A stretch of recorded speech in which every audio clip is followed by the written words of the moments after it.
Oh, often these things will start with mishearings, misunderstandings, or misrememberings of things caught too quickly in passing, of things that were sort of half heard, half understood, badly remembered.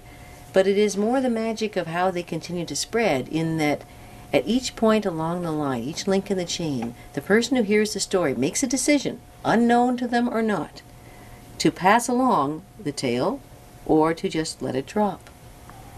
See, when these stories end up being repeated and passed to more and more people, they become a far more accurate reflection of society's inner heart.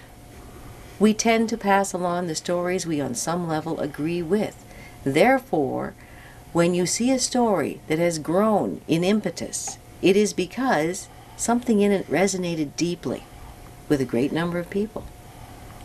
In a way, it's kind of a mysterious process because, most urban legends, you can never trace them back to a source, not a source in a sense of where this really happened, but how they began in the first place. It seems to be a very collaborative process where somebody somewhere comes up with the germ of a story, somehow either making it up, misremembering something, being inspired by something, and it goes through many hands and it's shaped and it's formed until somehow it just reaches this sort of perfect state where it stops changing except for the details of time and locale, and then it sort of crystallizes in that form. But exactly how it starts and gets shaped and molded into that is kind of mysterious. It's like there's always the debate about, say, evolution, and we don't have how can you say that our ancestors were primates, and there's no half human,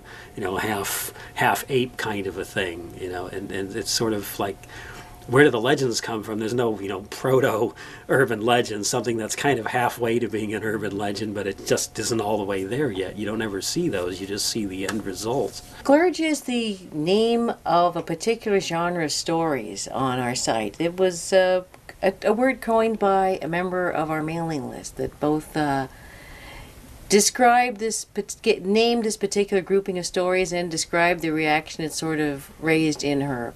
These tales tend to be, on the surface, inspirational stories filled with dying mothers, sad-eyed children, puppies, kittens, and of course, overall, the great, all-powerful, always benevolent God. Unfortunately, any number of these stories, upon further examination, tend to have a dark underside to them, in that although they seem to push one message, in reality, they can often push a quite different one. Example? Oh, an example? For me, the primary example has to do with a story about a gal who came just this close to being raped. She was about to enter an alleyway and saw a rather frightening-looking individual lurking about. She prayed to the good Lord for guidance, and she passed through that alleyway completely unmolested. Hours later, the police came to get her and took her down to the station, and she identified the man in the lineup as the one who had been lurking in that alleyway. And it was then that it came out that she was there because he'd been arrested for raping another woman.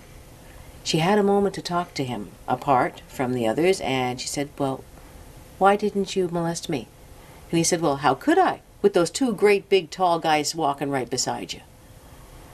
The message, of course, being that God had sent angels to guide her safely through the danger.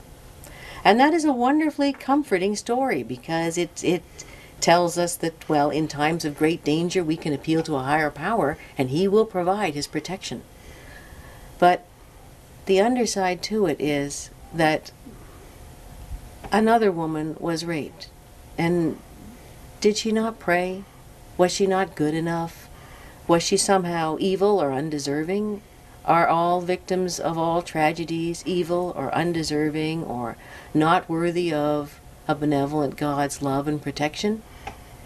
See, to believe in a God who intervenes and who will protect an individual, you have to also believe in a God who will reject the appeals of others, who will not answer certain prayers, or who will basically just cast any number of people into the maw of whatever horrible outcome is about to occur simply because he doesn't like them as much. They're not as worthy. They're Well, they not were as sinners, good. though, to be clear. But are they? Is every rape victim a sinner? Yeah. Did every person who was ever hurt by a mugger, was that person somehow not worthy? Every person who's ever been murdered or tortured?